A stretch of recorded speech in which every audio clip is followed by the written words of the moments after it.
Hello दोस्तों, कैसे हैं आप लोग?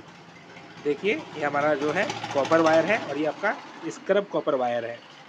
इसका हमारा जो कॉपर वायर है, उसका जो रेट है वो बिल्कुल ही आसमान की तरफ छूने लगा हुआ है।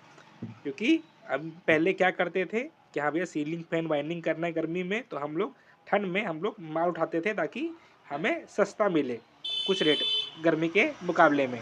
लेकिन अभी क्या हो गया है कि अभी का जो रेट है वो सीधा 400 से 500 ही ऊपर चला गया है बिल्कुल ही। जो हम पिछले साल जो रेट लिए थे लगभग 1070-80 करीब, वो अभी जो रेट चल रहा है आज के डेट में वो लगभग 1500 करीब पहुंच गया है उस साल का रेट।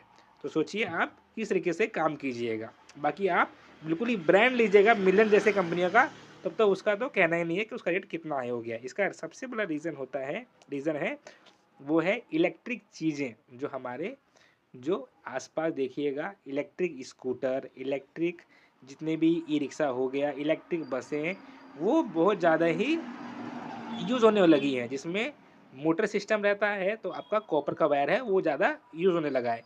इसलिए जो कॉपर का वायर है वो दिन प्रतिदिन बिल्कुल ही इंक्रीज़ होते जा रहा है और हो सकता है कि आगे जाके और इंक्रीज़ होगा, क्योंकि फैसिलिटी धीरे-धीरे इलेक्ट्रिक वाली जो चीज़ें हैं वो बढ़ती जा रही हैं। इस वजह से जो है कि कॉपर का जो वायर का रेट है वो बिल्कुल ही हाई चला गया है। अब इसका मुश्किल है, उम्मीद है कि आगे जाके भी इसका जो रेट है वो कम होगा। बाकी इसी रीज़न की वजह से जहाँ से हम लोग का जो माल आता था बाहर देशों से, वो माल नहीं आ पा रहा है, शॉर्टेज पड़ गया है कॉपर वायर।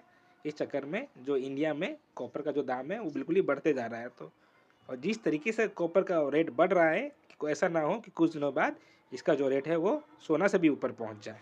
ठीक है, आपकी क्या राय है बताइएगा। धन्यवाद। और हाँ, आखिरी में आप सभी को नए साल की हार्दिक शुभकामनाएं।